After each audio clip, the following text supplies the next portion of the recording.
এমন একটা সকাল আমার লাইফে প্রতিদিন থাকে। এই সকালে কি নাই? আছে সাগরের গর্জন, আছে এই কাতারের এত সুন্দর একটা পরিবেশ এবং আছে এই মনোমুগ্ধকর সাগরের দৃশ্য। সো আজকে আমরা রয়েছি এই মুহূর্তে কাতারের অন্যতম একটা সুন্দর জায়গা মিনা পার্কে। এই মিনা পার্কে যদি আপনি সকালের সৌন্দর্য উপভোগ করতে চান তাহলে আপনাকে চলে আসতে হবে একদম সকালবেলা। এই সকালে দেখেন আমি এখনো সূর্য ওঠে নাই, আপনি একই সাথে তাদের নিজস্ব তৈরি পাহাড়ের মতো এই দৃশ্য, যেখানে উঠলে মনে হবে পাহাড়ের চূড়া থেকে আপনি কাতারের পুরো শহরটাকে দেখতে পাচ্ছেন এবং একই সাথে ওই পাহাড়ের উপর থেকে দেখতে পারবেন কাতারের এই সিটি, যে সিটি পুরা দোহাকে আপনার সামনে তুলে ধরবে। তো যারা কাতারের সৌন্দর্য উপভোগ করতে চান তারা কিন্তু আসতে পারেন এই মিনা পার্কের এই সুন্দর দৃশ্যটা দেখার জন্য। বিশেষ করে আজকের দিনটা আমার জন্য অনেক স্পেশাল। এমন সকাল আমি চাই প্রতিদিন আমার জীবনে আসুক, যেখানে এত সুন্দর মনোমুগ্ধকর দৃশ্য, বাতাস, সাগরের গর্জন সবকিছুই থাকবে। তো যারা এখনো আসেন নাই এমন দৃশ্য দেখতে, যারা এখনো ঘুরতে আসেন নাই কাতারের এই মিনা পার্কে, তাদেরকে ওয়েলকাম। দেখা হবে একটা নতুন ভিডিওতে। সবাই ভালো থাকবেন,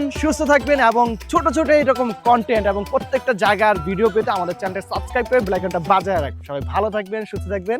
আল্লাহ হাফেজ।